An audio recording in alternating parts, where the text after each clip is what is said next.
about the recording. I'll go ahead and introduce myself again, and then I'll introduce the regional director of NACA, as well as one of our local celebrities, Miss Brenda Eggleston, who is one of the wonderful folks we have at one of the local branches, well, the local branch here in Memphis. So uh, go ahead, Mr. Chenault. Okay. Good afternoon, ladies and gentlemen. On behalf of Memphis Public Library, welcome to this program. This program has been recorded for Memphis Public Library to be replayed later. Please remember to mute your microphones during this program until the end, when there will be a Q&A. Feel free to use the chat for questions. And I thank everyone for being here today for 901 Personal Finance and the NACA Qualification Workshop. Thank you very much. All right. Thank you very much, Ernest. Good afternoon, everybody. I am Edmund Ford Jr. I am the Senior Financial Literacy Coordinator for the Memphis Public Library System. I have been in that position since November 2018.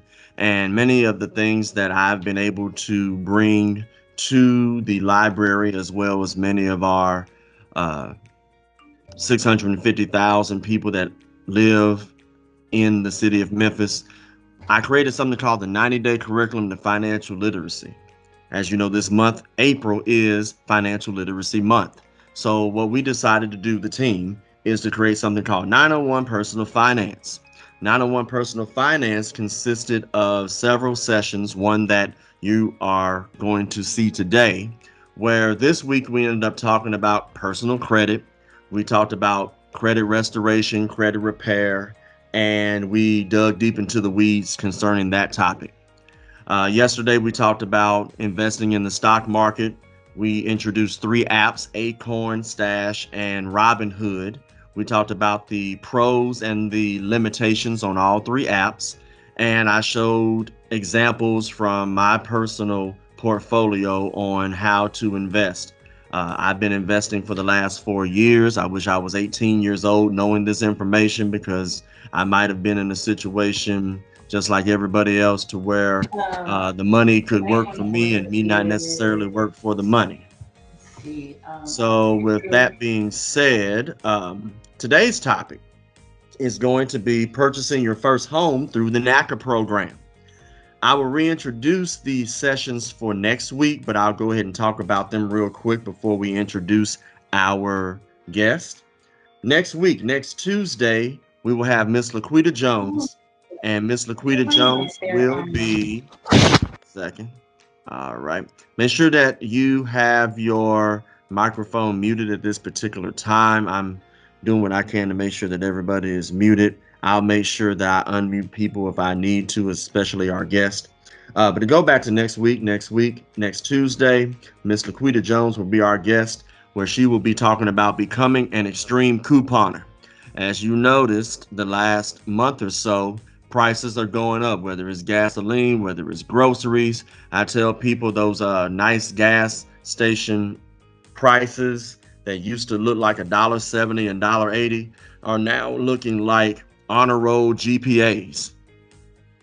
So if there's a way that you can get that gas price down as well as your groceries, Miss Laquita Jones is the expert in that area. We'll also talk about next Thursday, maximizing your retirement money in the workplace. Mr. Bobby Peters, who is part of a company called Trulytics, will be discussing ways that you can maximize your retirement money. He'll give examples where he will show, for example, someone who puts in the minimum share in contrast to somebody who puts in the maximum share as far as what the employer puts in, such as your match. And then lastly, we will talk about the importance of life insurance, wills, and estates next Friday, where we will have members from New York Life Insurance Company that will be talking about those items in detail. So for Financial Literacy Month, and as well as 901 Personal Finance, our goal is to make sure that you get the maximum out of these topics of discussion. And there is talk on us doing this again within the next few months, What we would like to do is make sure that you are able to come back again. And if you can bring individuals, that would be great as well. So what I'm going to do now is I'm going to introduce two individuals. The first person I'm going to introduce is Mr. Washington Riles. Mr. Washington Riles is the regional director of NACA, and he and I met 2 years ago when NACA came to the city of Memphis and had a weekend worth of workshops. In fact, it just wasn't workshops. You had people that attended from Atlanta, Georgia, New York City, Chicago, Illinois, Los Angeles, California, that flew in, drove in just to make sure that they were qualified for a home. So when they went back to their respective cities, they were already pre-qualified. It did not matter what the credit score was. And I know that Ms. Eggleston will talk about that a little bit more. But this particular program is one where I do what I can as the financial literacy coordinator to let people know about this program. If you're in Memphis, Tennessee right now, there is a local office where you can get more information if you don't get all the information from here. I just found out before we started recording that NACA does have qualifications now in all 50 states, including the District of Columbia. So that's a wonderful thing. And I know we'll go into the details a little bit more when we get into the program. So Mr. Washington Riles, what I'm going to do is I'm going to go ahead and unmute you so that you may be able to, well, I tried to unmute you, so let me see what's going on here. Let's see if I did it myself. Oh, there you go. Go right ahead. Floor is yours, sir.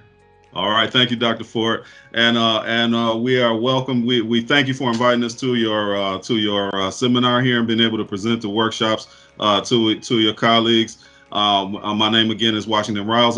I am one of 5 regional directors for the Neighborhood Assistance Corporation of America, and I'm here with 2 of my teammates, Ms. Brenda Eggleston. She's going to be your presenter this afternoon, along with Mr. Juan Romo. He's going to be in your chat box if you have any questions.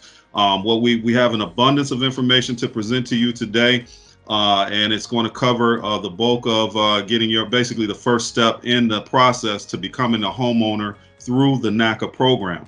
At the end of the workshop, Ms. Eggleston is going to go through how you can actually get a NACA ID number. She's going to give you an attendance code because we're going to present this as a workshop, which is step 1 in our 10-step process through a home to get to becoming a homeowner through the NACA program. So we thank you for your time this afternoon. We are very excited about being here. We're very thankful to be here. We're thankful for the invite. And with that being said, I'm going to let my colleague, Ms. Eggleston, take it away because we have an abundance of information to present. What I would advise is if you do feel the need to ask questions, that you kind of hold them and see if we cover that information as we go through, because she has a lot of information that she's going to present here this afternoon. And we just ask you to sit back, be comfortable, and we thank you for the opportunity to present our program to you, and we welcome you. All right, Director Riles, thank you very much for that information. So, ladies and gentlemen, I've known Ms. Eggleston for at least, I want to say, 2 years. When I started putting pieces together in the 90-day curriculum to financial literacy, I definitely wanted to make sure that NACA was one of the topics, because one thing that I do believe in is home ownership.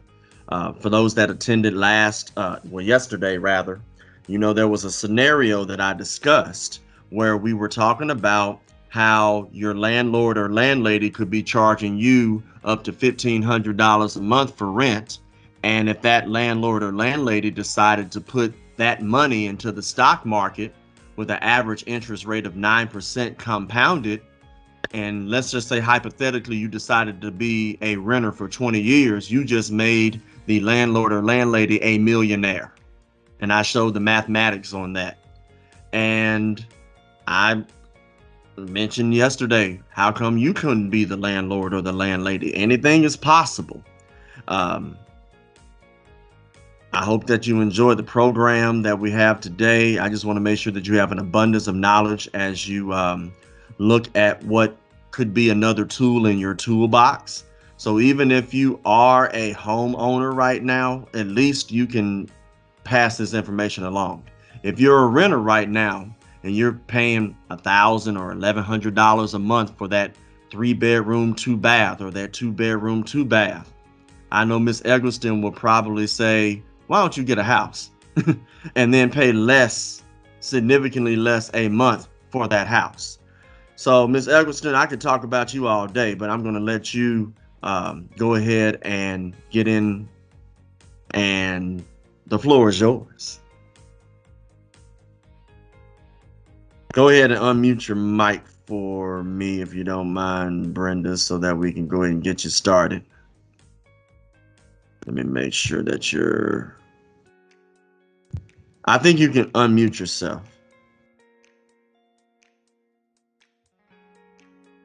Let me make sure that you're unmuted. Hold on one second.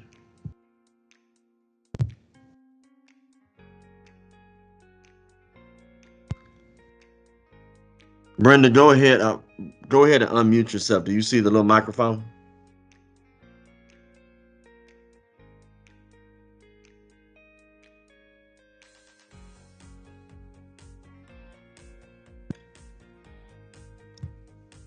Washington, where did you go in order to unmute yourself? Because I still have Brenda muted. It's on the top right corner, Brenda, next to the leave button. You should see a button that says red button up on the top right corner. Can she hear us? I hope so. I know that she's going through the presentation. I just want to make sure that we got Brenda on. So we still can't hear you, Brenda, yet.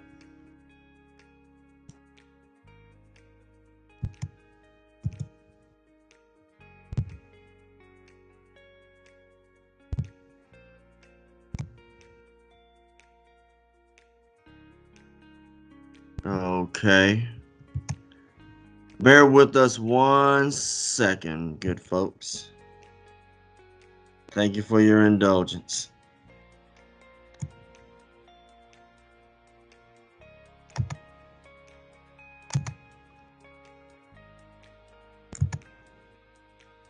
What I'm going to do is I'm requesting control over the meeting. Ernest, do you have the full control over the meeting? I'm trying to get approval so that I can possibly unmute Brenda, because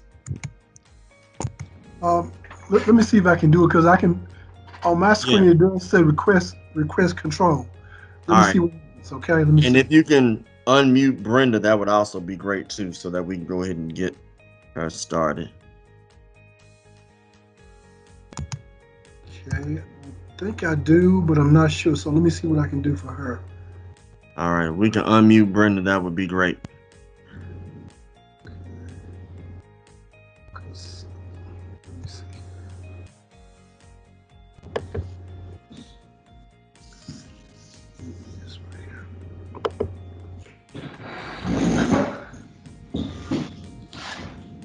Edmund, can Brenda just unmute herself on the mute button? That's what I was asking. I can't hear her. Brenda, if you can hear us, do you see in the top right corner, there's a video option, and then there's a microphone, and then there was the arrow where you were able to share your screen. Can you push the microphone to see if your microphone will work?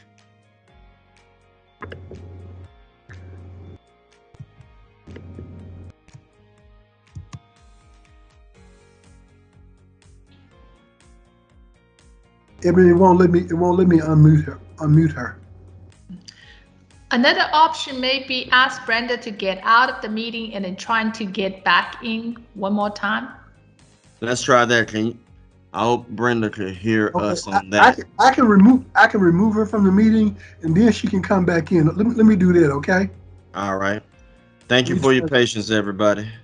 See, the information is so great that technology doesn't want you to get it, but we're going to make sure that this technological quandary is remedied as quickly as possible. All right. And if Brenda can come back, what we'll do is... Yes, I have her on her cell phone now. We're going to try to get her back in. Bear with us one moment, please. And Okay. those that are attending, thank you again for your indulgence. Okay.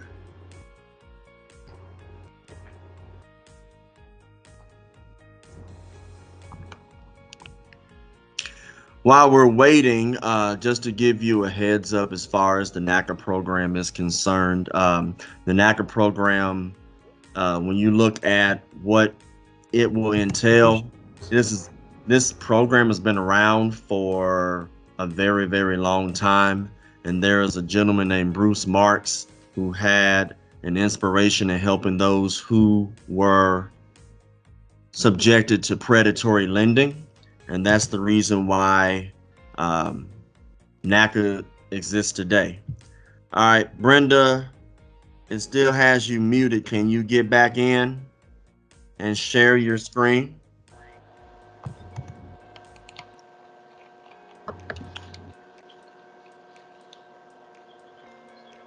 Hello, everybody. Can y'all hear me now? Yes. It took a reboot, y'all. It took a reboot.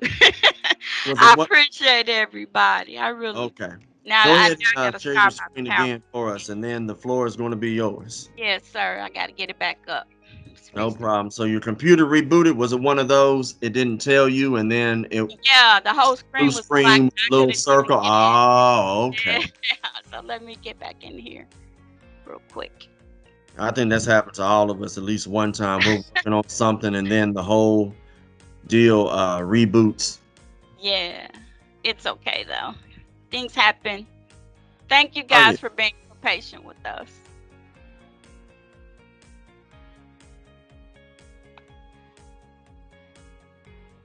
Now, here we go. All right. So again, welcome guys for coming this morning and for wanting to share your time with us so that we can explain how you can become a homeowner with NACA very easily. And I want to give you a big warm hug and a thanks for coming to join us today. Let me tell you a little bit about what we're going to do today. And the goal is to kind of just make sure that you're aware of how you're going to go through the program and how you can easily qualify yourself with very little help from someone like me. So as long as you are continuing to engage in the program, it'll be very, very, very easy for you to go through the program as you should. All right, so as Mr. Washington was talking about earlier, NACA is an organization who is nationwide. We're not Brenda, just real quick, I didn't mean to cut you off, but go ahead. Do you want to go ahead and put your PowerPoint back up? Oh, it's not up. Okay, it's not up. You can go ahead and share it. All right. I lost my toolbar again. This isn't fun. If push comes to shove, if you want to email me and then wait a minute. There we go. You see it now? There it is. I didn't push anything. I didn't even get to. Good job. Okay. So you guys, as you heard, it's not hard to go through the NACA program at all. It is a conventional mortgage, but what we want to make sure that you are is that you engage with your loan officer and ask as many questions as possible to make sure that you actually can qualify. And we always give you very, very good tools to be able to do that, resource guides and things like that. So I want to kind of talk a little bit about how NACA got started with our CEO, Mr. Bruce Marks. So he was generally in the Boston, Massachusetts area where there were lots of local craftsmen, like builders, bricklayers and things like that, and they were building homes for affluent persons, right? People who could actually afford to purchase, and it was found that they couldn't do it themselves, so you're going to help someone build a home, but you can't actually buy one yourself because of low to moderate income struggles. So NACA's been in business for 30 years because of that. And I don't know if you guys remember, but in 2008, 2009, there was what they call a bubble burst, where mortgages had a tendency to be really, really high interest rates. So that we consider to be predatory. And Mr. Marks was, the inventor of that phrase, predatory lending. So that's something we just don't agree with. Also, NACA's one the largest HUD approved certified organization in the entire United States. So you might say, what does that mean? What that means is we are comprehensive counselors. We know how to actually be fair, get your mortgage together the right way, and make sure that you counsel thoroughly to be in your home. Which is something Dr. Ford actually helps to do as well, to make sure people are financial savvy. And that's really just the way to do it. So again, NACA's timeline started in 1988, so a little bit over 30 years. So what we want to do is to make sure that you take us up on that 30 years worth of knowledge, and want to appreciate the program and Mr. Marks for starting the program. So if you've tried to purchase a home before, you may have walked into a branch somewhere and asked, okay, so how do I obtain my mortgage? And they would say, well, you got closing costs, you got fees, you got points, and you got these application fees and all of that. So if you do a traditional mortgage, you're generally going to come out of pocket between $10,000 and $20,000. Well, I don't know about you, but I don't have $10,000 or $20,000 sitting around just to give to someone. So for NACA, we don't charge any of that at all. So there are no fees involved at all. No closing costs, no fees, no points. Now, there is a membership fee. So that fee is $25 per year. So for example, if you were to actually come into the program right now, pay $25 for the 2021 year, and you close on your home, you would never pay it again. And a lot of us waste that in a day for lunch. So it's very, very well worth that. All right, so what you might say, well, okay, what are you offering for that $25? Well, we have a counseling department, which actually is someone like myself, a loan officer, a housing counselor, that actually teaches you how to qualify for your mortgage with as less effort as possible, just by following the guidelines. We also have a mortgage department that handles your loan once you've qualified. We got a real estate department, which is realtors. We got a hand department, which takes care of renovations and repairs on your property. We got customer service, or MAP, I can't talk, a department that would handle events later on in life if you were to close on your mortgage and have issues with being able to make those payments going forward. We also have a home save department that would help you prevent you from losing your home. So what we generally do is to not only put you in a home, but we also want to keep you in your home. If you were to purchase your home traditionally, what would happen is you get behind on your mortgage. Nobody would mention to you how you could keep those payments, maybe put them on the back end, or help modify that payment so that you stay in it. They'll just foreclose on you. That's their answer, foreclosure. But all you would have to do would be to contact us to let us know of your struggle that you're having, and we help you keep it. So also now, NACA does have employment history. So all you have, opportunities rather. So all you have to do is visit www.naca.com if you're interested in helping us fight the struggle. So also, I kind of touched on this just a little bit, but you don't have any closing costs. That's attorney fees and things like that. You don't have a down payment. If you were to purchase a mortgage through, say, FHA, you'd have to put down 3.5% down payment. That's just one part of your expenses, 3.5%. Closing costs generally are going to run between $4,000, maybe $5,000. Depends on who the closing attorney is. And you're actually going to get less than market value on a fixed rate mortgage. So sometimes what will happen is that you'll get into a mortgage to make it affordable. They might give you a adjustable rate mortgage, which means it's kind of like an introductory rate, and later on that rate would change on you. Well, NACA doesn't believe in baiting that way, so you would not have any adjustments. So it would be a fixed rate mortgage for the entire 30 years. Now, this is my favorite piece right here: no mortgage insurance or private mortgage insurance. So if you're not one of the lucky ones to be able to put 20 to 25% down on a house, then you would have to pay what's called private mortgage insurance. And that private mortgage insurance would help the lender in the event that you went into foreclosure.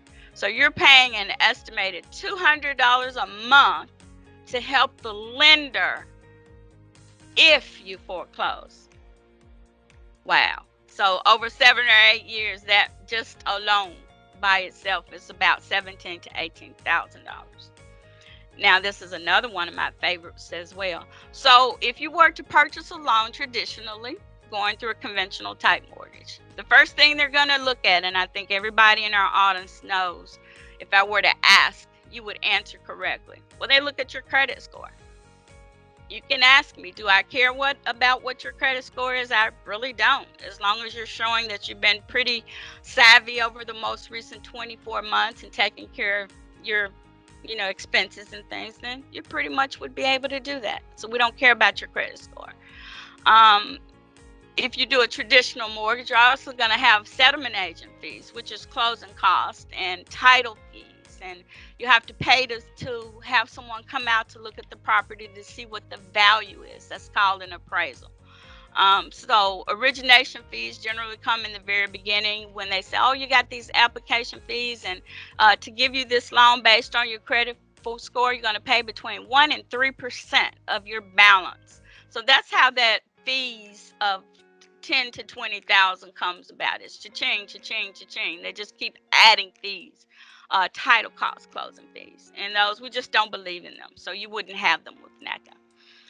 And also, we don't care. If you remember just a minute ago, I said I didn't care about your credit score. Well, I really don't care about your credit score. We're going to give you a below market rate, even not caring. So if someone had perfect credit, 750, 800 score, they would get a pretty good rate. But I can almost guarantee you ours is going to be at least 0.25% lower than that, and we don't care about the score. So you might say, well, how are you able to do that? It sounds a little bit too good to be true. Well, there are fees involved, but guess who's going to pay that? The lender. You as a buyer would not pay any of that. The lender, who is going to give you the mortgage, not only is going to give it to you, but they're going to pay all the fees involved.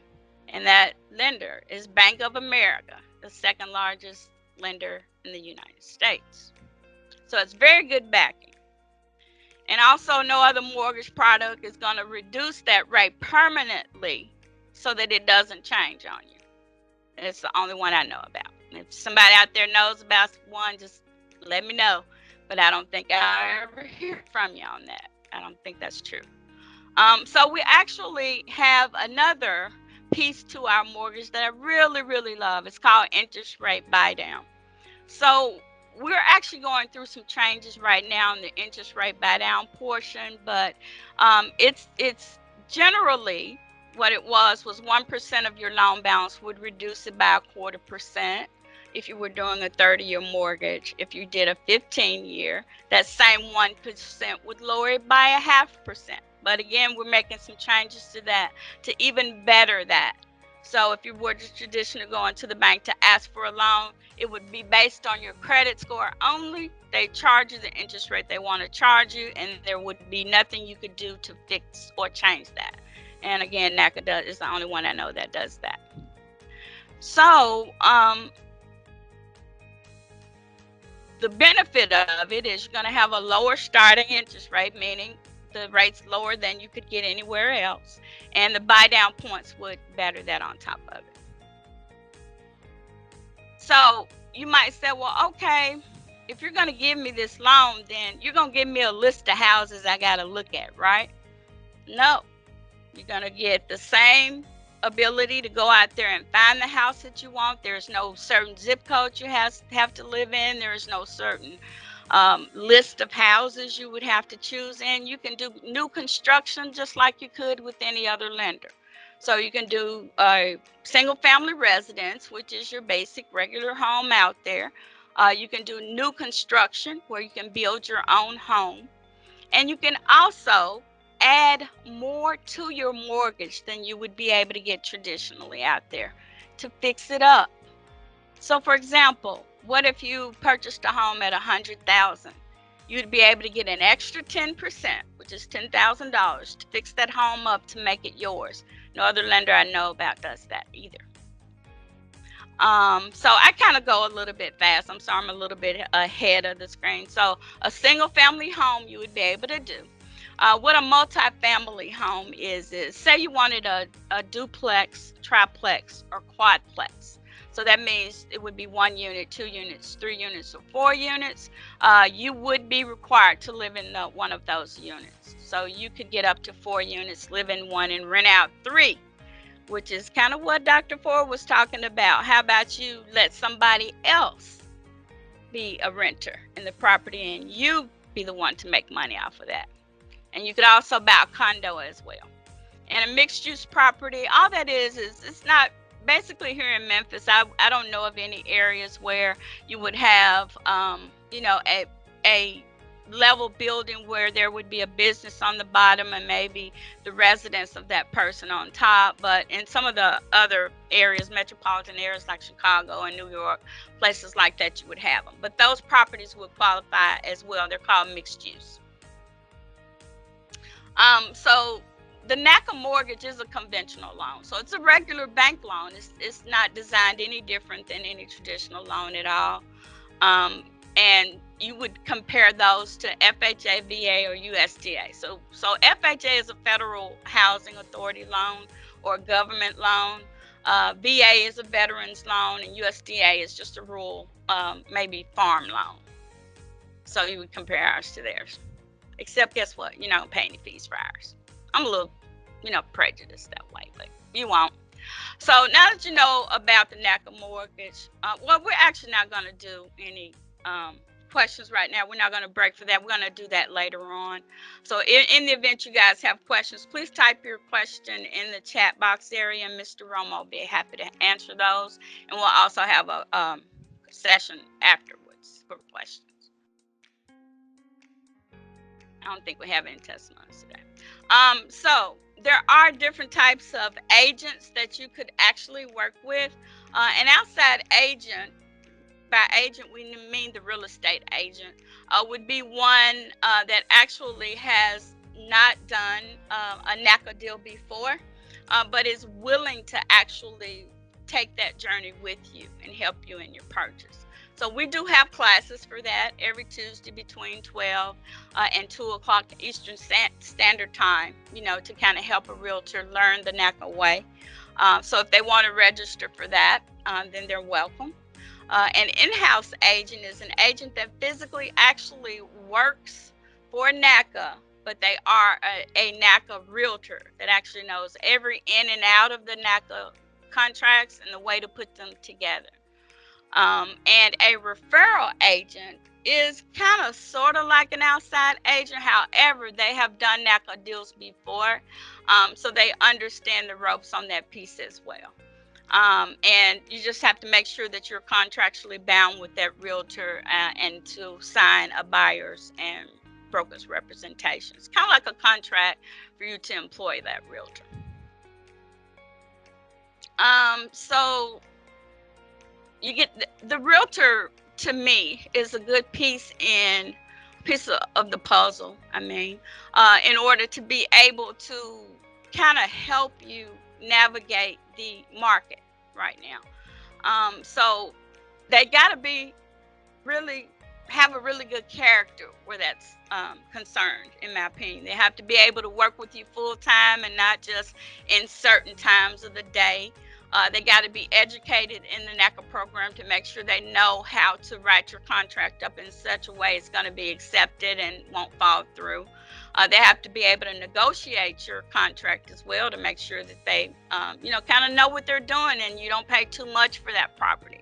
And they always got to be in really, really good communication with you and be able to actually help you in the event there's some questions or concerns about that contract. So you want somebody that's well engaged with you to be able to do that. So, I'm not so sure all right, so let's go to the next one.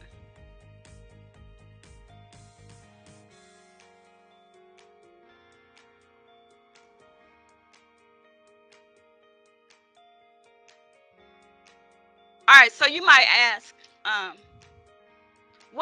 how is my payment broken down? So your purchase price is the principal part of your loan, the amount that you borrow on your loan, the interest rate, which of course is going to be lower than your normal traditional interest rate. That's generally right now the rates are about 2.625, 2.75, and you would be able to pay that lower rate instead of maybe 3.25 or 3.5 at a traditional lender. Homeowners association fees are in the event you, for example, were in a condo association maybe, where they have maintenance fees that you would pay every month in addition to your monthly payment. And of course, you want to insure your property against something maybe possibly happening, to the property, such as maybe a windstorm or pipe bursting or something like that. So your payment is made up of that: principal, interest, taxes, and insurance. So also what we want to make sure of is that you learn to kind of budget. So I personally think you should do a budget at least twice a year.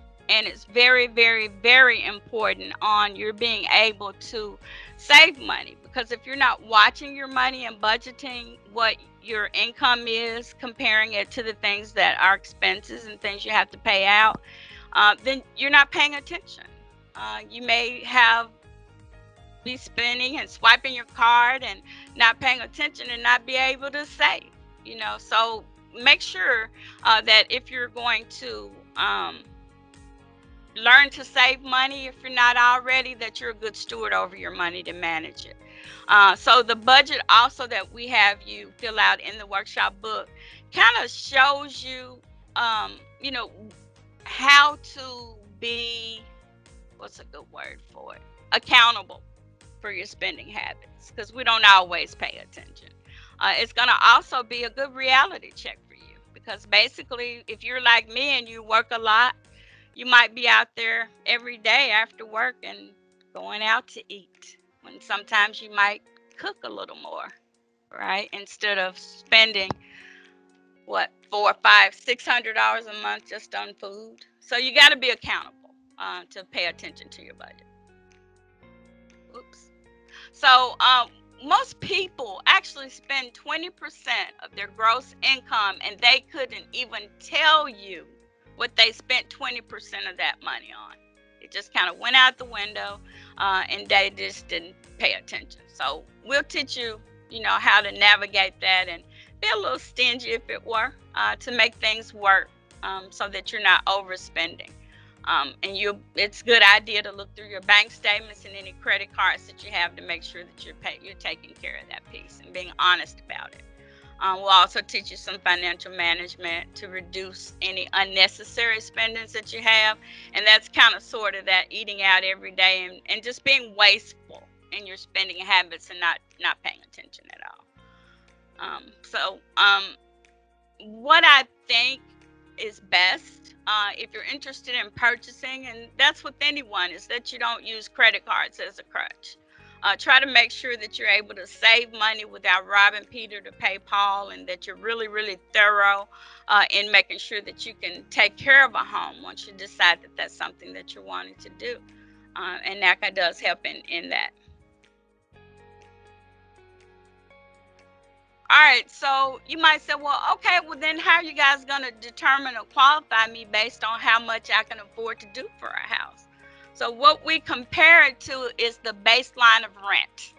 So if you're already paying rent on time and have done that for at least 12 months where you're paying really good and not having any late charges and paying like you're supposed to, then you're proving already that you have the ability to make a mortgage payment, because they're going to look at it the same way you do your rent. If you pay your rent on time, well, certainly you're going to pay a mortgage on time, because that house now belongs to you. It's not your landlord's property. So you would, of course, want to make sure that you take care of rent and pay that on time. So it is a baseline for the program that we have. And as long as you're doing that, you would be in good standing with that piece. So what if you say, okay, well, I'm doing my rent, but I think my family's growing and I might want a little bit more property. I want to qualify for more than I pay right now. So if you're able to actually qualify and your income holds the extra amount, then you could easily show the lender that you're able to pay a much higher payment just by saving that money. So if you, for example, wanted $1,000 mortgage instead of paying $700 in rent, well, if you can do for 3 to 6 months, 3 months in general if you're already renting, and 6 months if you don't rent or maybe live at home, you would have the full month to do. But if you can show that you can pay that difference and actually have $200 left over a month, then you've shown what you needed to show that you could afford a higher amount. Because guess what? If you saved that money and didn't touch it, then it would be there to make that mortgage payment, and you could demonstrate that you could do that. So you would have to make sure, though, that you're not taking out any loans to do that, that you're not using credit cards to pay for things that you could use cash for just to make room for the payment shock. And you would actually be able to increase your savings pattern in your checking and savings account without that balance going down. All right, so what we generally do to determine the amount that you qualify is we look at two things. We're going to look at what 31% of your gross income is. So gross means before Uncle Sam actually gets, any piece of your money, right? So if you actually make a certain dollar amount per month consistently, then you would qualify for 31% of that income as your mortgage payment. If your income is not higher, or your debt load, is not higher than 9% of your income. So let me break that down a little bit further. So the maximum amount that you can get for a mortgage, including your house note and your debt, is 40%. So if we give you credit for 31% of your income, then that leaves 9% that you can have for debt without it eating into the other 31. So there's two ratios we look at. So debt matters. So that's why we say you need to make sure that you're paying debt down instead of increasing it and relying on credit cards to live. So purchase areas. NACA is in generally all 50 states, as Mr. Washington was saying. So we can do up to 484 or thereabout, unless you live in an area where it is really expensive to live and the income would match that area. Then you would actually be able to purchase it at a higher rate, if it's more expensive to live in a particular area. So how NACA determines who our priority members are is by what's called median income. Median income. And all it is the average of income for a person that would live in a particular area. For example, here in Memphis, the median income is 63, right? 63.7. So as long as you don't make more than that amount, then you would be considered a priority member because you're low to moderate income, right? If you make more than that, then you are a non-priority member, meaning that you make more than what that average is. All right, so NACA's mortgage is again calculated either on a 15-year mortgage or a 30-year mortgage. Now, you guys are going to have a homebuyers workshop book to kind of look a little bit more into, what the payment would possibly be. There's even a calculator and rate sheet in the book. So you can go on www.naca.com, and there are some tools and booklets there that you can actually download into your laptop or your cell phone to be able to kind of play with those. To find out how much house that is based on the payment breakdown that we just talked about. So again, it would be based on the principal, interest, taxes, insurance, and any homeowners association fees if those were actually a part of the payment.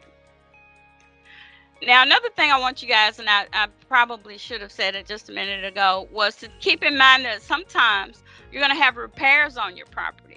Right? So if something were to break, it would be a good idea for you to be saving money to make sure, because you're going to be your own landlord. You won't be able to pick up the phone and say, hey, look, my hot water tank just burst and I need you to come fix that. Guess who would be responsible to fix that? It would be you. So make sure that you are saving your money while you're purchasing your home. All right, so another thing that we look at is to determine a certain amount that you can actually qualify for is capacity. I kind of touched on that a second ago, and that's actually income. Do you make enough money to actually pay for the property that you're wanting? So that's capacity based on the loan, comparing it to income. Another thing would be character. So the character kind of, sort of, it's not in judgment, but the character is how you have a history of whether you've been making your payments on time or whether you've been making your payments for debt late. We generally look at 24 months worth of history when we're determining character and how you did that. Now, bank, if you're doing the traditional, would just look at the score. They don't care generally how you're doing things or even try to make, an analysis on that. They just look at the score, and they don't, if you have things that are what we call compensating factors that would make you look a little bit better if we dig deep into them, they don't do that. If your score doesn't meet the amount, that you just don't get it. They say no. So, but what NACA does is we kind of look at the 24-month period to make sure that we feel like you could actually do that based on that. And then we would also make sure that you have funds available to purchase. So you might say, well, Brenda, just a second ago, you said there weren't any fees or costs or anything like that involved in getting my loan. Well, yes, I absolutely did say that, but you do have bills attached to your mortgage. So what those bills would be is taxes, property taxes that pays for the lot that your house sits on. We would take those annual property taxes divided by 12 and come up with an amount that you'd have to pay for taxes. Same with insurance, homeowners insurance. We would take whatever the annual amount is on the homeowner's insurance, divided by 12, and add that to the loan. And then you would have any other homeowners association fees. Those are actually, things that have to be added back to that payment as well. So you would actually have to have funds available to pay for home inspections. So once you go under contract, you got to be able to save some money to pay somebody to come out there to look at the property, to make sure that within, I would say, 5 years or so, that you wouldn't have to, put out any money for major repairs. We're going to make sure of that. That costs generally between $250 and $400. So you would do that, have to have that. And then when you're purchasing a home, you also have what's called earnest money.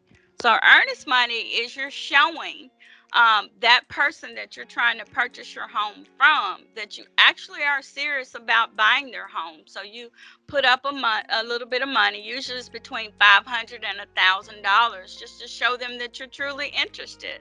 But just know that money is going to come back to you when you close your loan. It's just a promise to actually close the loan. So you got to make sure that you're saving for that as well. So generally, I would say that's about $2,300 to $2,500 per 100,000. So taking all 3 or 4 of those things into consideration, and kind of looking to make sure that you've been a good steward basically over your loan. Is how we determine, how much is going to be lent based on income, debt, how much you have room, how much room you have left, how you save, whether you're being responsible, and whether you've started to save any money.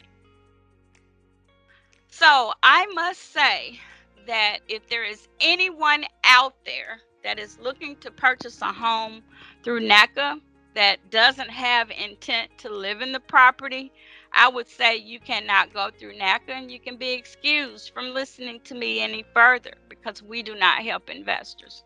NACA isn't for investors. It is for homeowners to actually live in their property. So that means that you are required to live in your property. You must occupy the home for as long as you have that mortgage that you made through NACA, always. So what if life happens to you and you have to move? Well, then you're going to be required to actually either pay that mortgage in full, and I wish that upon you, that you hit the lottery and can pay a house off for cash. That would be great. Or you would have to refinance that mortgage outside of the NACA mortgage, because you cannot rent it out ever. NACA also believes that it is very, very critical and important for you to do participation. Well, that's been a little bit lax because of COVID right now, but you do have to do 5 participations a year throughout home ownership. But most people like doing that because they basically can refer other people to the NACA way of purchasing a home. And if somebody says you sent them, then you get a participation point just by talking about NACA. So you would never have to, physically go to a workshop or talk about your journey if you're not the type that likes to talk with people. Then you just refer your family and friends, and that takes care of participation points. Now, you also must be a registered voter. Well, y'all, especially with the stuff we've been having on, going on lately, I would say that that's a prerequisite anyway. But you can't be a part of an organization such as NACA where we voice our opinion consistently because we are thy brother's keeper. If you can't vote, then you would not be able to, use your voice in that way to help NACA and any other organization if you're not registered to vote. So how you can actually show NACA that you are registered to vote, you can go on canivote.org, and your status is out there. If you're not registered to vote right now, then go ahead, please register to vote. Unless, and you don't have to, show us your voter's registration if you cannot legally vote. That's okay. Just provide us with a letter stating you cannot legally vote, or if it's against your religion. Now, let me just give you a Brenda disclosure, right? Don't just say, I don't vote because of my religion. If it's not true, just register. Nobody's going to hold your hand and make sure you go to a ballot poll, to do that. Just do the right thing. Let's see. This is about 4 slides just to say what I just said.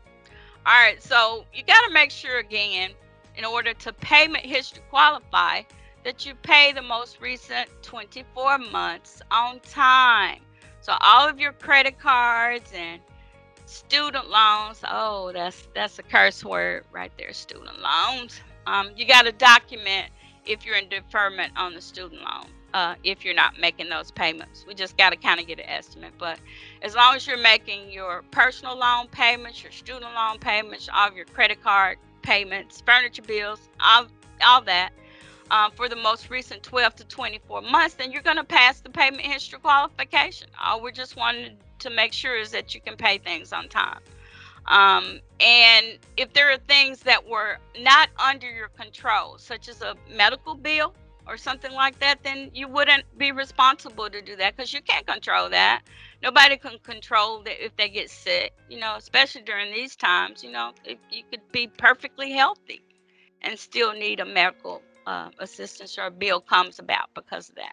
And as I was talking about before, you also got to make sure that your rental history or payments show that you're actually making rent on time. So please do that. All right, so you might say, okay, well, all right, I understand the program, and I actually think that I'm ready. Well, I adore you for that. So you might say, well, okay, what do I have to give you to show that? So we need 2 years worth of your W-2, if your W-2 income, 2 years of that.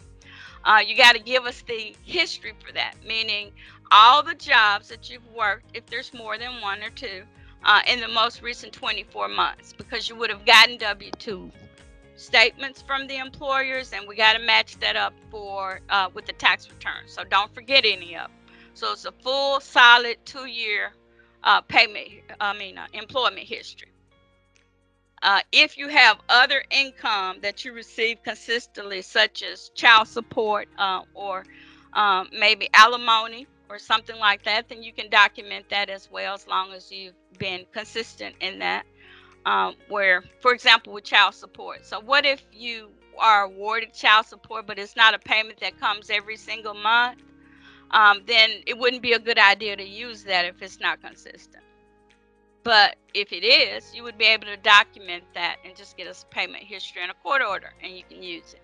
As long as your baby hasn't hit 13 years old, you could. So what if you're not W-2 employed and you're self-employed?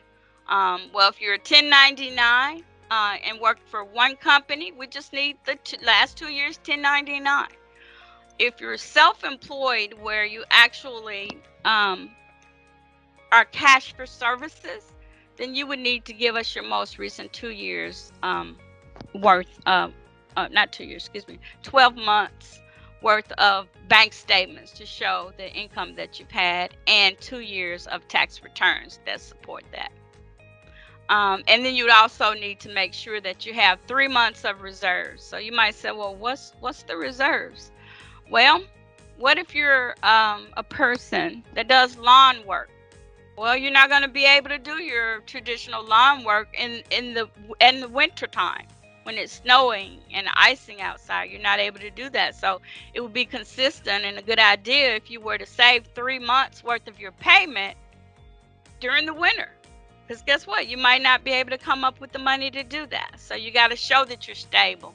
And so that would be 3 months worth of the payment. Just to support periods where you wouldn't have money coming in. Okay, so how would you qualify based on the debt? Because Brenda, I know you said I can only have 9% of debt load. How do I document that?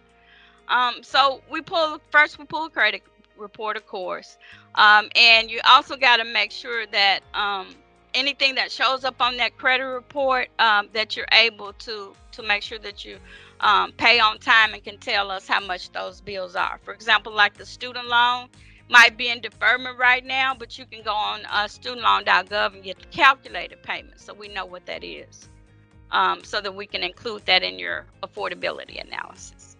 So what if you got some collection account or charge-offs or things like that? Well, right now, I mean, we as a lender don't really pretty much care about any of that. We might ask you to kind of explain it a little bit, to say what was kind of going on and how you've corrected things at this point to where it's not happening to you anymore. But we don't actually hold those against you like some lenders might. So what if you have a judgment out there, a lien, where somebody took you to court to actually sue you for a balance that you might owe?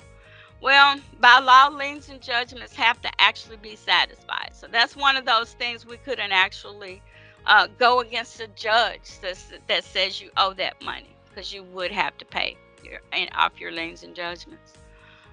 Student loans, we just kind of talked about how you would calculate those. So earlier I mentioned minimum required funds and how much money you would have to have. I kind of already said it. You got to have inspection fee funds to make sure that someone can look at the property and determine that it's a good fit for you without major repairs. We got to escrow your taxes for the lot, your homeowner's insurance. So you might say, okay, Brenda, you said if I save 3 months extra money, then I could probably do a larger payment. Well, I did. But also, if let me touch a little bit more on what if you're not paying traditional rent right now, right? What if you live at home with your family? Then you would have to save that full 6 months worth of payment to show the lender that you do have the ability to do that, because it's kind of like I'm gonna show you that I can save my money, and then I'm gonna even have that $200 extra that you want me to save because I got to make my own repairs. I'm gonna show you that I can keep that in the bank for 6 months so you can go ahead and qualify me because I want my house. Well, yeah, you can do that, and we don't judge your score to be able to do that. We do it by savings. We call it savings pattern, right? And you would have to have earnest money again to show the seller that you truly are interested in buying their home. So again, that's about between $2,300 and $2,500 per 100,000. So if you wanted more, of course, it would be more between, maybe 2,500 and maybe 4,000, 5,000. Depends on how much house. Bigger the house, the bigger the savings requirement. So if you generally meet the qualification periods, then I would suggest you go ahead and get all of your documents together and contact your local office to try to get an appointment as soon as possible. But I got to give another Brenda disclosure. It usually takes about 6 weeks to get to us because it's a very, very, very popular program, because you don't have to spend money to get in the mortgage except for the minimum requirement funds. So I would say while you're getting your documents together, after you get your ID, your NACA ID, go ahead and log into your ID, put the personal information there, and start downloading your documents. And then once you do that, you contact us for an appointment as soon as possible. Don't wait, because somebody else is going to beat you to the appointments. So that's the first thing. You got to meet the eligibility criteria that we were talking about. You got to document that you have that 2-year stable income that we discussed. You got to make sure that over the most recent 12 months, you haven't had late payments, and you're pretty much taking care of all of your bills. And you cannot have any unpaid charge-offs in the last 2 years. Well, we can help you try to explain those. You just speak with your counselor to see, what the true thing is on why things were going south for you. And if you have any liens and judgments, you cannot leave any unpaid liens or judgments. Now, another thing you can't leave unpaid is past due federal debt, such as charged off student loans have to be addressed, or income taxes, past due income taxes have to be addressed. So make sure that you're able to think about how to get those things rectified. So, and again, your mortgage counselor can help with those things. Okay, so what would be your options for actually having your session where you're able to speak with the counselor? Well, due to COVID, there's no face-to-face in the local office. We'll do them just the way we're doing this meeting today, virtually, through Zoom or GoToMeeting. You could also set up your sessions with the remote counseling center, which is kind of like our counselors that are working files universally throughout the United States, and you can do them by phone, which is, an option. But you also could do the same thing with your local assigned counselor in the office. It's the same thing. We would again go through GoToMeeting or Zoom to help you with your meeting. You got to have a picture ID, and let me rephrase that. You need to have a valid picture ID that hasn't expired, and you do need to disclose any household member that's over the age of 21. Right? Because the truth is we want to be able to counsel that member as well. Because if you're of a seasoned age, such as myself, and you have maybe a 24-year-old that's living with you, guess what? You want to teach them to fly on their own, buy their own house, and be separate of mom and dad. So we would counsel them as well. And each member that comes to us has to have their own active email address. because that's our primary way of communicating with you is through email. You also have to have the available funds to take care of your credit report, which is $13.08. You might be wondering, what? That's such an odd amount. Well, it's how much we pay for it. So we're not charging any extra money or anything. We're just pulling the credit report, and the cost gets passed on to you for you to pay. And the $25 membership that I talked about before. So that's about it. You'd spend a whole lot more out there on a weekend of eating out. So just go ahead and do that. And once you set up your appointment, you would have to confirm the appointment time at least 3 days ahead of time, because we want to know if you're going to show up. You know, that's basically what we do, is confirm the appointment for you. So again, we're going to go over the documents that we need. We kind of went over, you know, what part of the histories and things like that you needed. So now let's talk about the documents to prepare and provide. 30 days worth of pay stubs. So that means if you get paid every week, you got to have 5 pay stubs that you give. If you get paid once a month, it's 1 pay stub. If you get paid every 2 weeks, it's 3 pay stubs. You got to give your last 2 years worth of W-2 income or W-2 statements. So that would be your 2019 and 2020. And then you got to show us the last 2 years worth of your tax return. Well, the tax return might be a confusing terminology for you, but it's actually the 1040 that got prepared by whoever filed your taxes, or if you filed them yourself, you know what that is. And then you would order the tax transcripts from irs.gov that show that you indeed did file those taxes already. And if you have any other income, such as Social Security, disability, child support, or alimony, then you have to either provide documentation through the court order for alimony or child support, or an award letter from the Social Security Administration for Social Security income or disability income, and documentation of 12 months history of receiving that.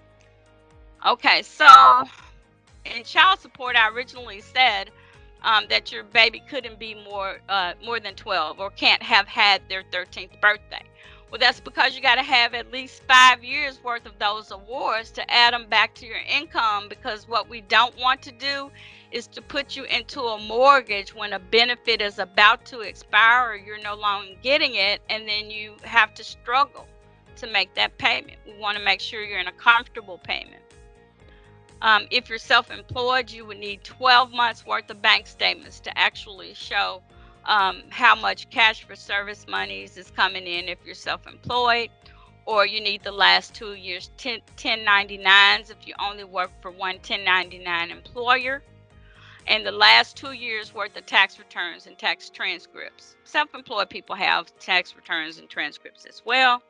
If you file corporate taxes where you have a corporate business, then you would make sure that you provide the corporate and personal taxes and the transcripts for both of those as well. All right, and you're going to also need to give us 90 days worth of bank statements. If you're renting from someone and are paying rent that's in your name, if you are not currently paying rent, then you would need to do 6 months. If you live with family, showing that you're saving the available money for the payment that way. And if you're self-employed, the 12 months worth of bank statements. And then you got to identify your rent and payroll deposits on each bank statement. Well, I don't think you need to label that much, just rent. So wherever your rent is, just beside where you paid the rent, write rent. So we don't necessarily want you writing all over the bank statements at all. Just identify your rent. And the most recent statement for non-liquid accounts. So basically, that's 401k and things like that, where you haven't actually put the money into a standard bank account where you can get a hold to it right away. So You actually, though, can't qualify on funds until it becomes liquid, meaning it's been transferred into your account. And you also have to document any one-time deposits and expenses. So you'll be talking about that after your meetings with your counselor. We can kind of go over your bank statements and show you some things about withdrawals and deposits. So I'll just say in generally, it's easier to be a swiper where you pay everything through your bank account instead of just pulling out cash all the time, because it's scary to a lender to see, I took out $200 this day, I took out another 100 3 days later, and I took out 600 over here. So just be more accountable in your bank statements so that they know there's not a vice that goes along with that. So make sure that you're able to document as much as you can your stability. And you do have to explain and document the source of any income that you have at all, including non-business deposits. So the most effective way I would say is to download your documents into your web file. It's easier. Well, I won't use the word easier. It's actually required for you to use either Internet Explorer or Edge, because Google Chrome converts real strange, and sometimes the documents just don't get there. We also do offer classes on Mondays for that. All you have to do is go online and register for those, or you can go on YouTube. There's a lot of YouTube videos out there also on how to download your documents. So we want to make it as easy as possible for you to upload or download your documents into your actual web file. So what I like about that is everybody in the audience is going to have their own web file with your own ID number that nobody else can get into except for your counselors that are working your file. It also keeps your documents safe. So please don't start to send your documents to your loan officer through their email and things like that, because it's not keeping you safe if you do it that way. So make sure you're putting them into your web file.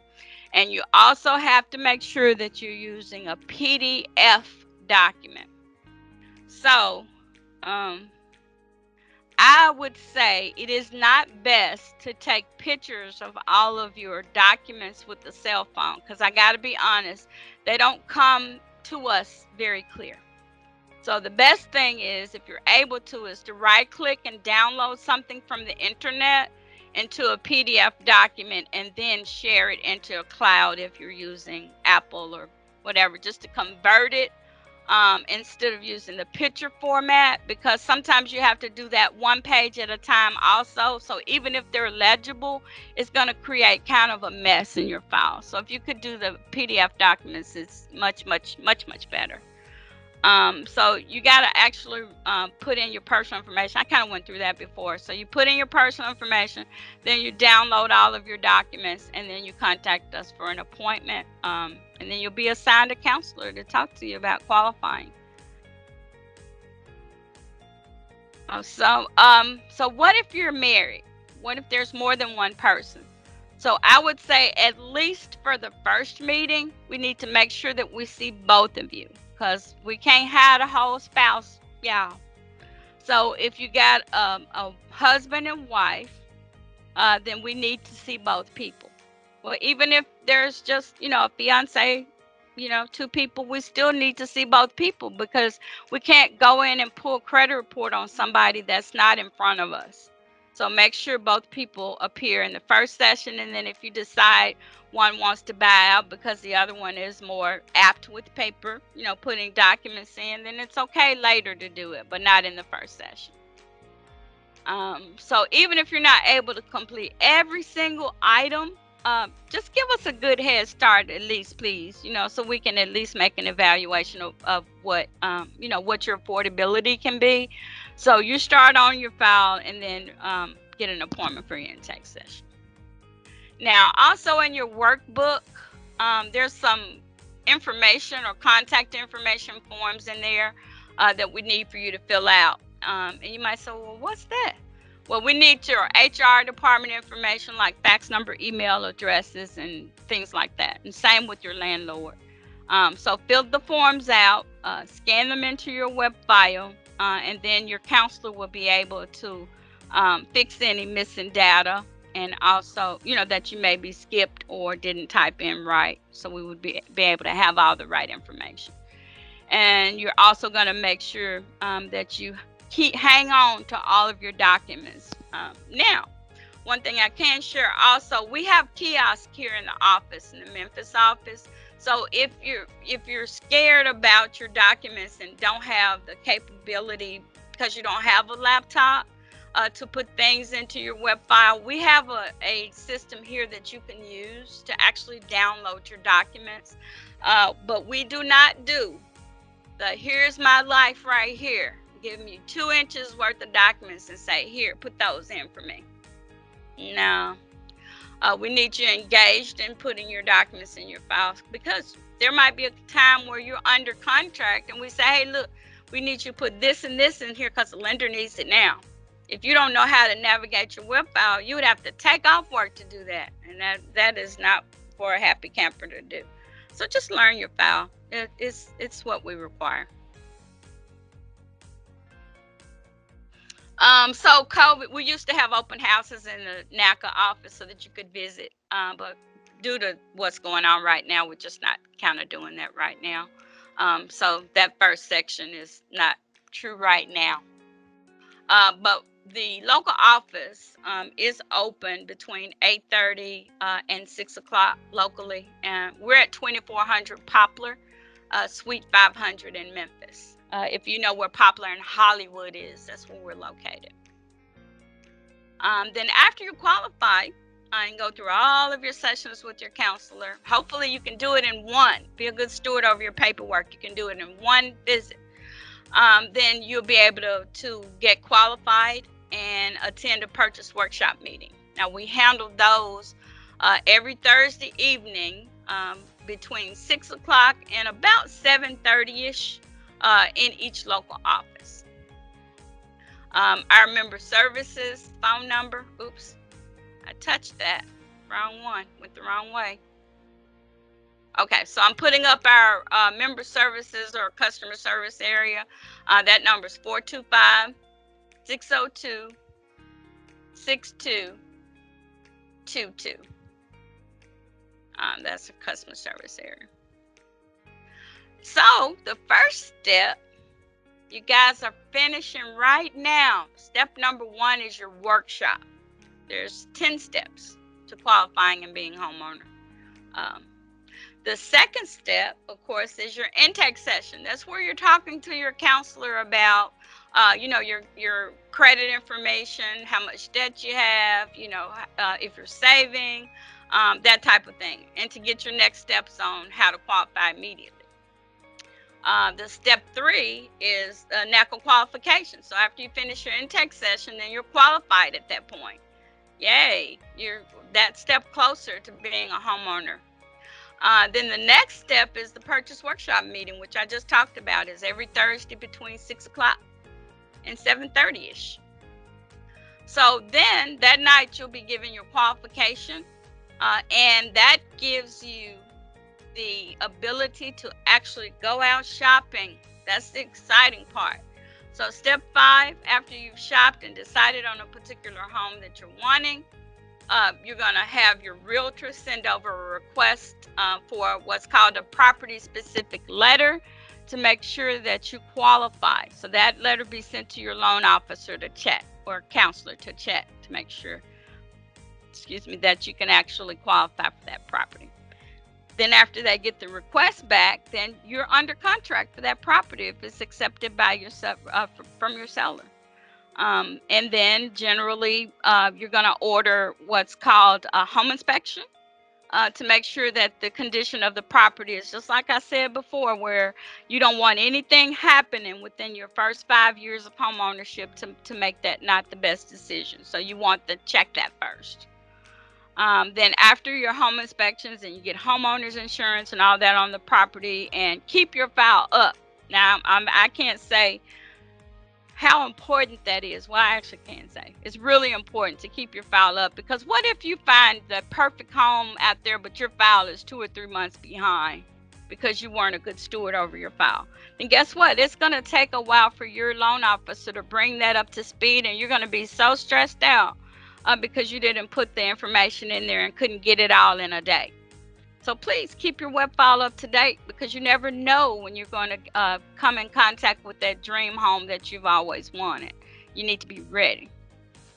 So that's called credit access, where we give the information, put it all in your web file, and get approval to submit all of that documentation to the lender, Bank of America.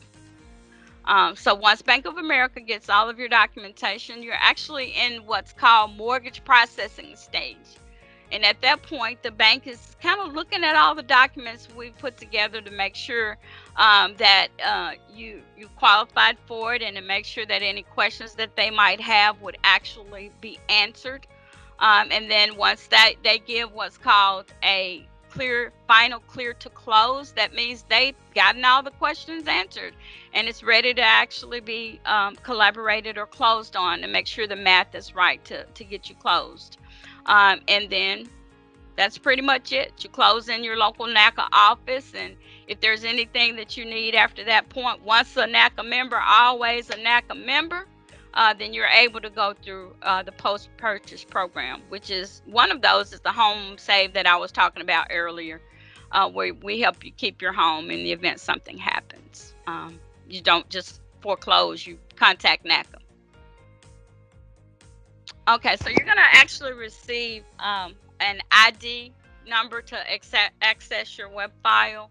And I'm going to run and grab my admin so she can kind of go through how you're going to get to do that. Give me a half a second. You got it? I was going to go ahead and go with her. Yeah, go through it. Good job. Brenda. Appreciate you. All right. So we had some good information there, a lot of information from Miss Eggleston there, folks. And we thank you for your attention so far. We're going to go through some of the web file, and we'll open up for Q&A, and then we'll get you your code so you can actually get your NACA ID. It's actually a time code. It's only good for about 3 hours, but we'll have it open. It opens at the top of the hour. So we're a little bit early for it. We didn't know how we were going to move, and so we cut out a few sections in here, a couple of videos, which sound like we would have had some technical issues anyway. But the web file is there. It's a very important in your process from qualification through closing with the lender, because you get real-time updates from all underwriters when the file is submitted. You can see here that it get on your screen is where you would enter your actual NACA ID, and we'll go through those steps. Then you could see once you upload your documents, if you have any documents that are pending review or pending for you to upload, and then it will give you your next steps. When you actually go into your web file, there is what they call an intake preparation. And so it gets a step-by-step guide, and it takes you here. You see intakes preparation. Then it just really asks you step-by-step for a number of different documents that you're going to need to have an effective session with a counselor. And you actually have to have 7 documents that go into the web file before you can set your own counseling appointment. And some of them are on the screen here. So you'd have to have your members agreement. Excuse me. Ooh, bless you. Thank you. Your members agreement, photo ID, the e-consent form, at least one bank statement, one tax return, pay stub if it applies to you, and a pay stub if it applies to you, and I think I said a tax return. So tax return, e-consent, members agreement, a bank statement. Notice registration. I don't think that's required to set an appointment. Oh. You got to pay your member dues, right? Pay your member dues and credit report fee, and sign the member agreement. And then you can set your appointment with the counselor, and the system will have that there for you. Now, this presentation there's some missing information. This presentation is right in the middle of being updated. So as Ms. Eggleston was saying, we're making some changes in the program right now, and there's a couple of things because we're always advocating for our members. Our low to moderate income members are our focus, and so to So the required documents to upload are not actually here. And then there was a section there about charge-offs. I just wanted to kind of clear up. Charge-offs do not have to be paid. We were successful with getting the lender to accept any charge-offs. So the charge-offs, if as long as it says charge-offs on the credit report, or a person can prove that it's charge-off, we don't have to pay it, except for, as Ms. Eggleston said, the a government-backed charge-off. So, for instance, a student loan or any type of IRS debt, of course, or any judgments or liens that are going to have to be paid. So there's going to be some updates here to the presentation that are going to come in shortly, but I did want to kind of clear those things up. This is just showing you where you can, what it looks like once you uploaded documents. The status here gives you pending. That's just that no one has actually reviewed the document. It's pending for your counselor to actually review it. Once your counselor reviews the document, the status will change to reviewed. And once an underwriter accepts the document, the status will change to accepted. Again, this just gives you a chart of your different documents that need to be uploaded in different categories. And then this just gives you a visual of what it would look like. There's a scanner here, and there's an upload button here where you can choose your documents. So if you have a scanner on your computer, you can scan your document in. And then if you have the document saved as a PDF file, as Ms. Eggleston said, you will want to choose that PDF document and upload the document. That's really the best way to get the documents there. And from qualification on through. So one of the things that you may hear about NACA or may have heard is that it's an extensive process. So it's really document heavy. Well, if you can present all your documents in a clear, concise form, they're all legible. They're not where we can't read the document. They're not. It's not an accurate document. It doesn't have an official stamp or URL on it. As long as it's an official document and you have everything that's been requested from your counselor, and you're responding quickly to any requests, you can get through the program very quickly. This is an example of a bank statement, what it looks like once it's uploaded. And again, it gives you the data entry. You can do some of this, enter this information for yourself. A person can do that, our members can, so that they can eliminate some of the processing time for the counselor. All right, and then Ms. Eggleston talked about the volunteering. We're in the process of kind of restructuring that after the COVID pandemic to enhance our advocacy. And I should probably let her take off from here again, Ms. Brenda, if you want to pick up from here. And we'll open up for Q&A, and then we'll give since we're ahead of when the code will actually open. And we will, let's see how we should do that, because I'm not sure. We'll take some cues from you, Mr. Ford, in terms of timing. Do we have to shut down right at 4? Because typically what we do is we'll see if we make sure that everyone can get their ID number before we close out. Okay, so we got about 30 minutes.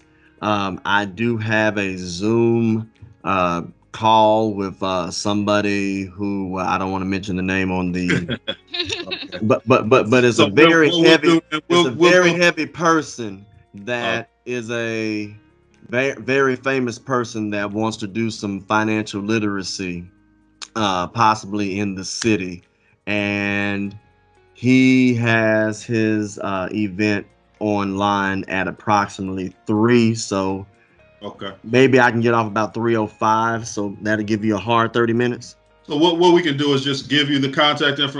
We'll give our contact information. I'll give mine, and then we'll give the code and the instructions on how to get it. And if anyone has any issues or challenges, they can just email us directly so we can work them through whatever challenges they may have. It's not that many so we can handle. I think we can do it that way. All right. So I tell you what, we'll stay within the 3 o'clock, 4 o'clock Eastern time then. That sounds good. That sounds good. All right, Ms. Eggleston, you want to take off from here, and then once we get to the code, I'll go to the website and actually show them how to do it, and they can take notes. Okay. All right, so you can go ahead. All right, so I'm going to show you. Oops.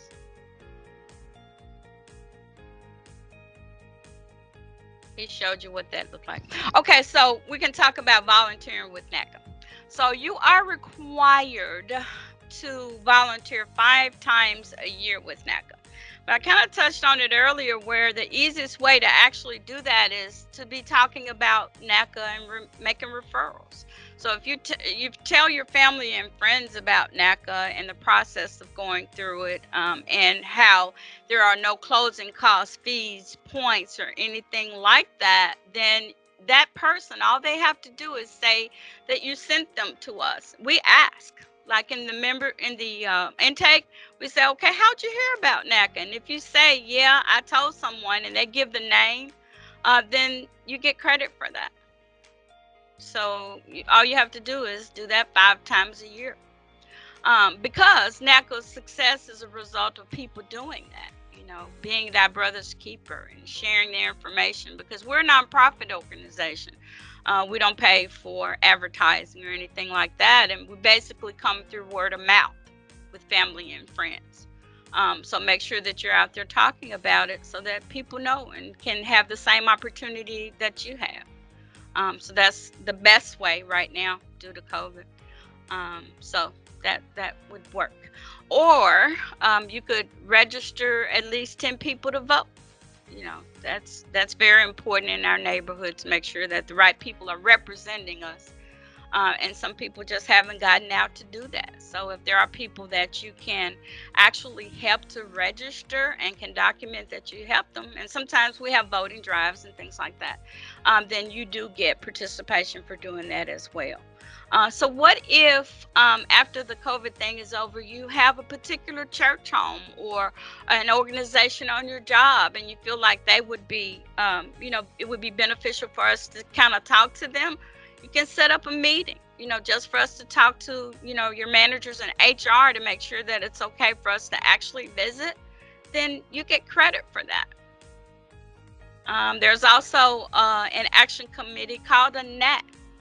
Because actually once you have an interest in participating in your neighborhood, there can be some things that are kind of going on in the neighborhood that you're watching and might want a little bit of help with. Our NAC organization does help with neighborhood issues and concerns, and there's a lot of them going on right now. So if you're interested in doing that, you can actually register for a local NAC online, www.naca.com. And any of the advocacy campaigns or demonstrations and things like that that we're actually engaging in, you could help us with that and get points for that. Now, right now, you can't volunteer in the NACA office for any events or anything like that because we're not handling them face to face. But later on, again, you can help us if you have a day off or something and spend a few hours with us. Not a whole day, but maybe 3 hours or something. Then you would get points for that. So this is where I usually, when I was doing workshops in person, I would ask my audience to stand up and to recite this pledge. So all you're doing is promising that you're going to participate with NACA. So I'll tell you what, I'll read it since it's a little bit different. So it's going to say, by my signature below, I pledge to participate with NACA in future community outreach and advocacy campaigns. I understand that community advocacy is the major reason that NACA can provide America's best homeownership program, including free, individualized, comprehensive housing services.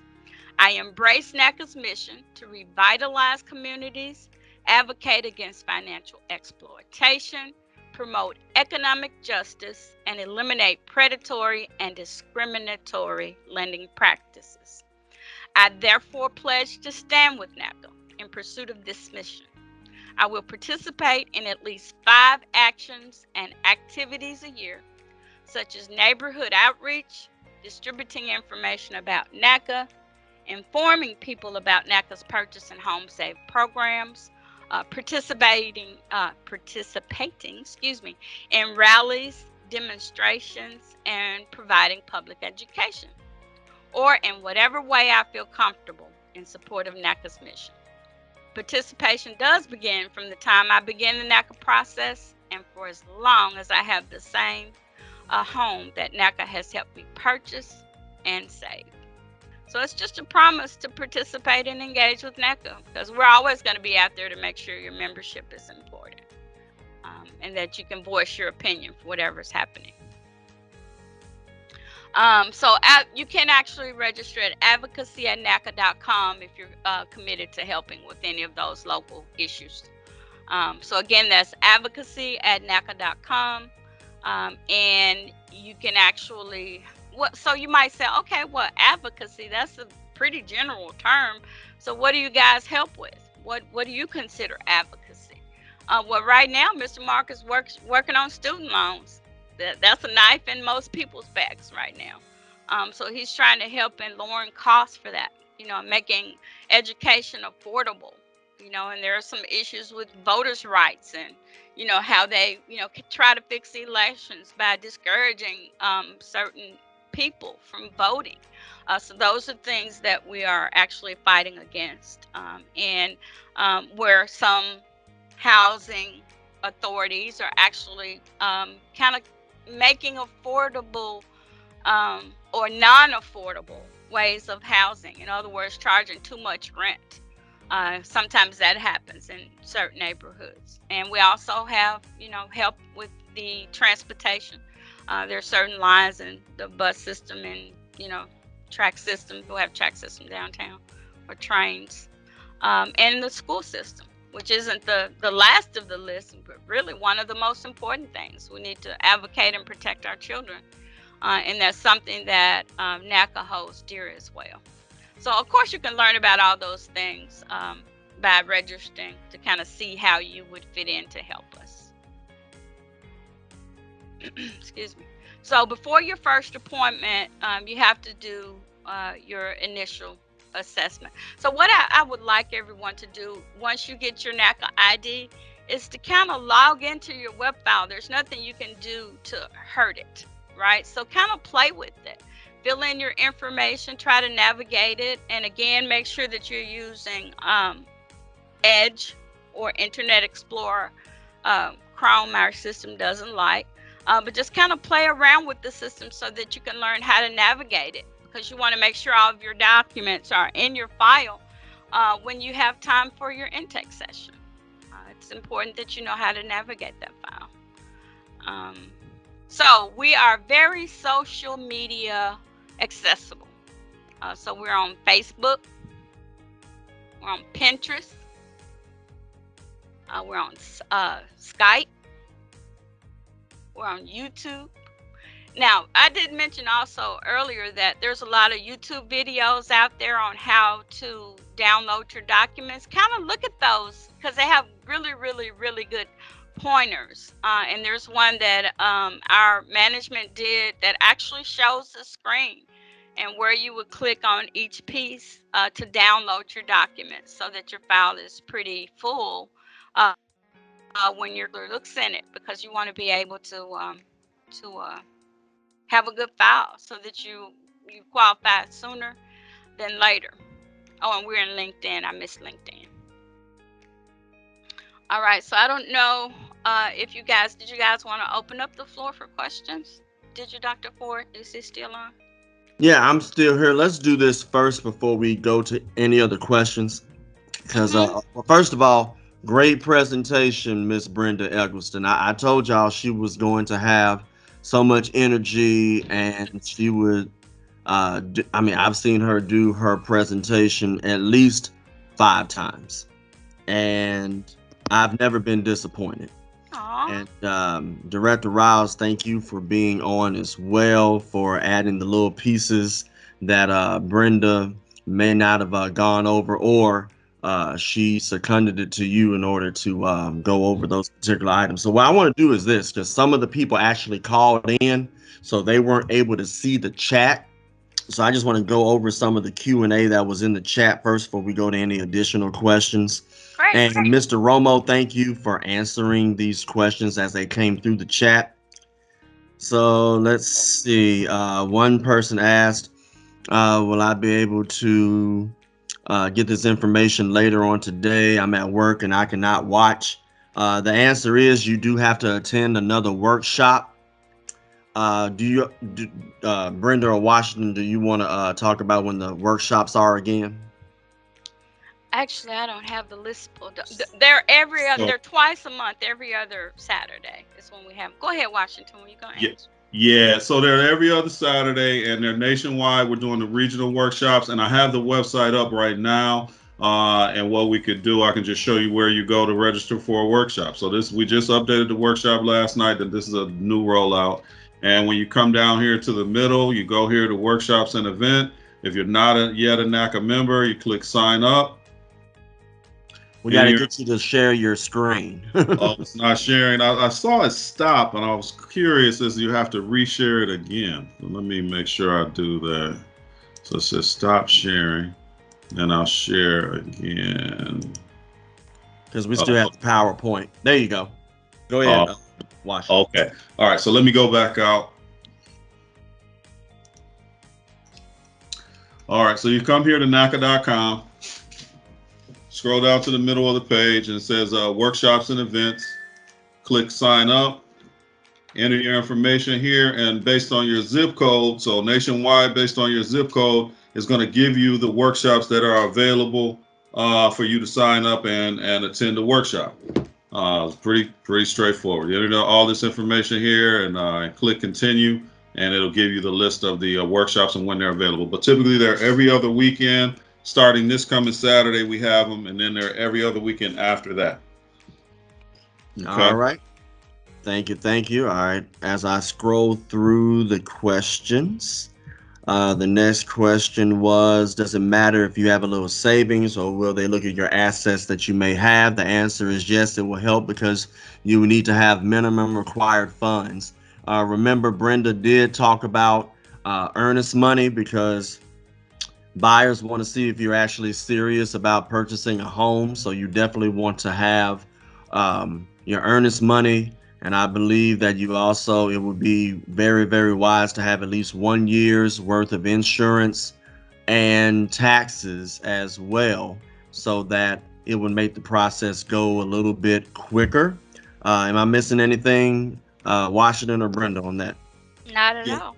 No, that's actually a part of the minimum required funds. At least we usually look at about 6 months worth of taxes, a year for the for homeowners insurance, and then maybe 3 additional months to set up the homeowners insurance and property tax escrow, because it is a fully amortized payment that's going to include your principal, interest, taxes, and insurance. So that's actually a part of your minimum required funds. We want to have at least $2,500 of liquid. And then if there's any additional needed, it can be in an investment account. But we do want you to have funds, because NACA is all about affordability, and we want you to show those reserves.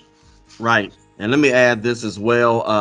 That may have sounded like a lot, ladies and gentlemen that are on, but when you compare what Brenda and Washington just said, if you compare that to a conventional loan through a bank or credit union, or an FHA through a bank or a credit union, the NACA way is significantly less what you have to bring in as far as the money is concerned. Mm-hmm. It is significant. In fact, I believe in the book, and I don't think the book has changed or not, but there is a page in the book that you could actually download online where it shows, in fact, Mr. Riles is bringing the book up right now, as a matter of fact. Yeah, I want you to see it yourself. Yeah, you want to go to the book. I believe it's right in here, page, the comparison page is what you're talking about. Oh, yes, sir. Yes, sir. There it is. So, ladies and gentlemen, I just want you to look at this. This is on a $100,000 home, I'm assuming. So if you look at the traditional way, which includes down payment, those fees that NACA does not ask you to have up front. Traditional mortgage, conventional mortgage, 5% down, you're talking about maybe $18,500 up front. Look at the NACA side. That NACA side is not even half. In fact, I believe it's like 60% less. Exactly. Mm-hmm. And, oh, I'm sorry, I said 100. This above analysis is based on a $200,000 purchase price for a single family home.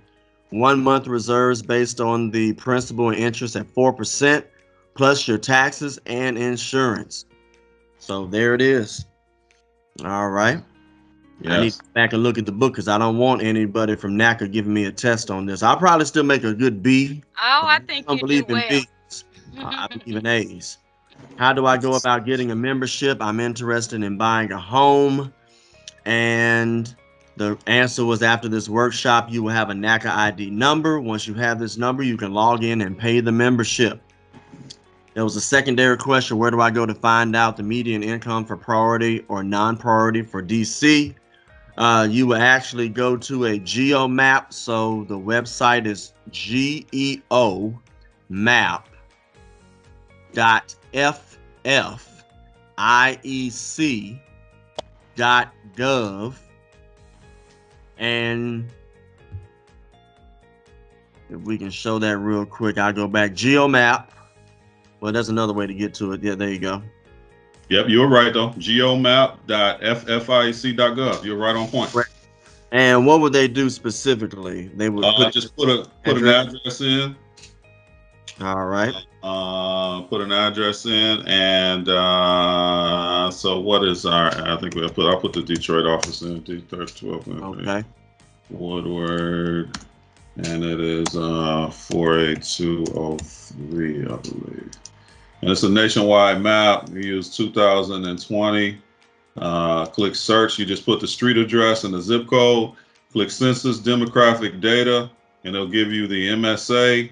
It'll give you the median income for that MSA for Detroit, Dearborn, Livonia is 60,800, and then it tells you what tract the actual Detroit office is sitting in, which is 53% of the median income. And to reiterate, that 60,800 is the number to determine whether that person would be a priority status or non-priority. Is that correct? Exactly. Yes, sir. Mhm. All right. See, I told you I believe in A's. I'm not trying to make any mistakes. Right. All right. Very good. I did see this question. It was a two-parter from Tammy. It said, does this mean that you cannot sell your home? It was more specific as, can you rent out your home as far as selling your home? So one thing that we did mention is, for instance, if you get like a duplex or a triplex or a quadruplex, you can live in the home and you could rent out the other units. But if you ever decide to move, you have to sell the house because you can't have ownership of more than one home, because NACA was built to make sure that investors did not capitalize on those low interest rates and those other amenities that NACA gives. They want those opportunities to go to individuals who have the desire and will to be a homeowner and not be that investor or anybody else that back in the day used to practice predatory lending in order to put many of the people who are trying to be homeowners in situations that we've talked about in the presentation. Okay, I talked too much on that. Did I mess up anything? No, you were right though. We're all about neighborhood stabilization, and we believe that neighborhoods are better stabilized through homeowners than they are renters. So if you're gonna move or you want to rent out the house, you need to either refinance the home into a different mortgage or go ahead and sell the property. And you can sell the property anytime afterwards. I'm looking at the clock. I know we're at about 9 minutes. I want to go through the NACA ID so they at least get the benefit of that, if we could, and then we'll come back to some questions if we have it. How do you think? What do you think? There's only one other question left that's Okay. really on here, and I just wanted to make sure that because Wanda Brown got that last question in. So it's essentially about it's sort of a double question. It was about how long does it take? I would simply say it takes as long as the person that has the desire and will to get the NACA loan taken care of. I've seen somebody get done as early as 41 days, but I've seen some people take 9 months as well. But it all really depends on everything that Brenda and Washington have said, getting that information in and not necessarily sitting on it, because there is a process. And in the booklet, in the PowerPoint, it tells you how many days each one of those steps out of the 10 steps takes. So if there's any lag, that means that time frame that's already published may not necessarily be met. So Anything on that, and then I'll give it back to you.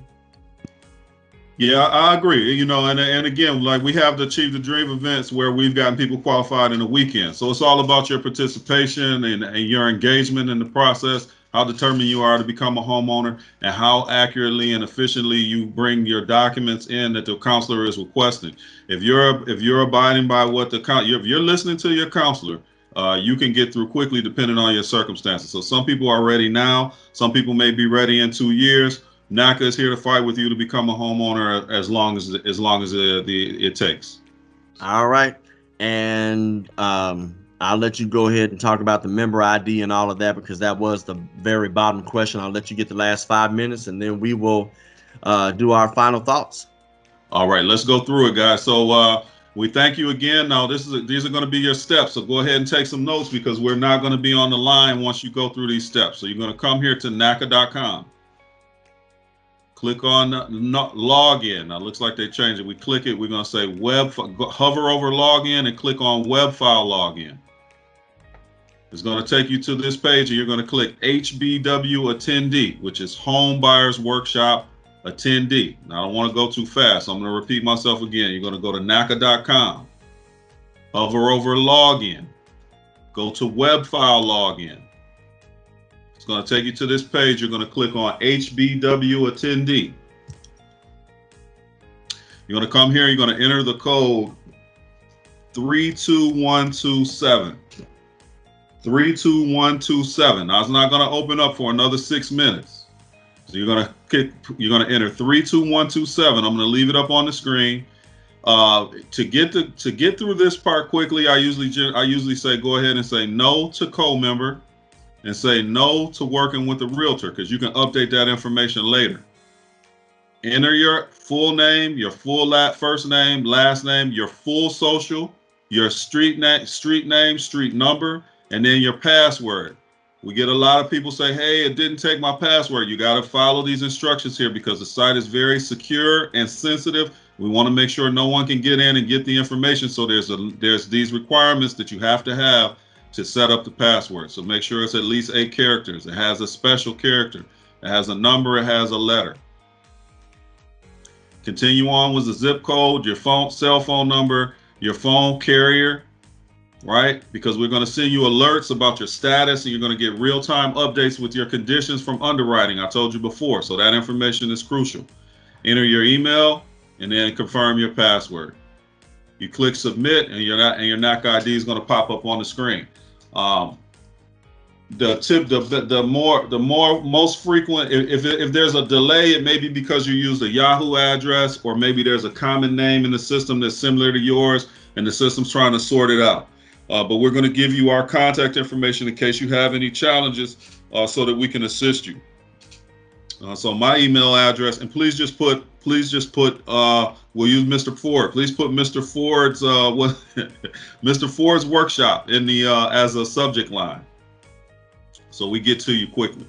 But my email address is W as in Washington, and then my last name, Riles, RYLES, @NACA.com. W Riles, RYLES, @NACA.com. Put Mr. Ford's workshop in the subject line if you're having any challenges. If you're not having any challenges, just go ahead and upload your documents. Go through the intake prep as we talked about, and you'll be all set. So I'm going to walk through this one more time, and then we'll go through our final words. All right. So you're going to come here again to NACA.com. So I'm going to go start at the beginning. NACA.com. Hover over login. Click on web file login. Click on HBW attendee. You're going to enter the code 32127.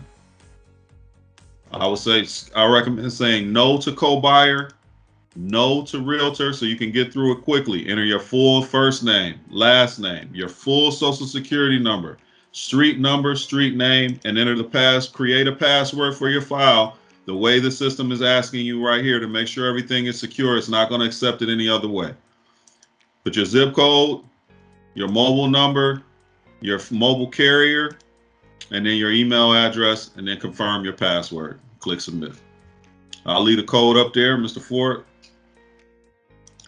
Thank you very much. Well, I'm going to give Mr. Riles and Ms. Eggleston a hand, and if you're around, you can give them a hand as well. Okay. Um, this is always a very good presentation, ladies and gentlemen.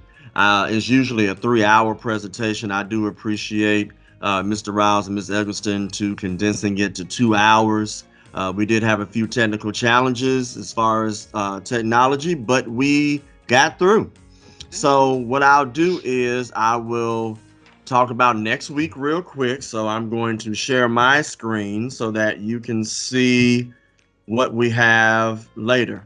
And I don't know if Mr. Riles and Ms. Eggleston have seen this screen, but here's the screen right here. Let me make sure that my screen is. Can y'all see my screen? Yep, can see it. All right, beautiful. So for those who have attended, thank you very much for attending. We really do appreciate that on behalf of the Memphis Public Libraries and the wonderful team that I've been able to work with really since my inception as the Senior Financial Literacy Coordinator. So a couple of things as we close out at 3 o'clock. Next week, next Tuesday, we have Becoming an Extreme Couponer with Miss Laquita Jones. Make sure you sign up if you're trying to get that grocery bill down. She knows how to help you get there. Then next Thursday, the 29th, we have Maximizing Your Retirement Money in the Workplace. Mr. Bobby Peters from Trulytics will be discussing how you can maximize your retirement money in the workplace. And he's going to compare that to somebody who puts in the minimum that the bosses put in as far as what the maximum you're allowed to put in as your match. And then finally, New York Life Insurance Company will be discussing the importance of life insurance, wills, and estates. So we will have 3 more events. We plan on having these events more. And I just ask you to go to the Memphis Public Library website. We have several other events that are going on as well. So if you go to memphislibrary.org, you will be able to look at all the wonderful online events that many of the people who work for the library, whether it's the main library or any of our other 18 branches, we have several things that are going on in your public library system. So with that being said, let's go to the last item, which is a prize drawing. If you have not signed up already, you can visit any library branch to receive a free brochure or book on personal finance. And you can also enter a drawing for a $25 Kroger gift card. If you can't make it to the library, all you gotta do is click here and submit your information. So with that being said, I've enjoyed, I appreciate those from the team that are still on right now. I do have to get on from another meeting. In fact, you mentioned Detroit, Mr. Riles. The gentleman that's having this meeting is from Detroit. And for those that are on the team, I will let you know how that goes, because if everything goes a particular way, we will have some more financial literacy materials and otherwise for our beloved Memphis Public Library. So until next time, again, thank you, Ms. Brenda Eggleston. Thank you, Mr. Washington Riles from NACA. Those in attendance, thank you again for attending, and I hope I see you next week, next Tuesday. And until then, you have a wonderful and safe weekend, everybody, and thank you.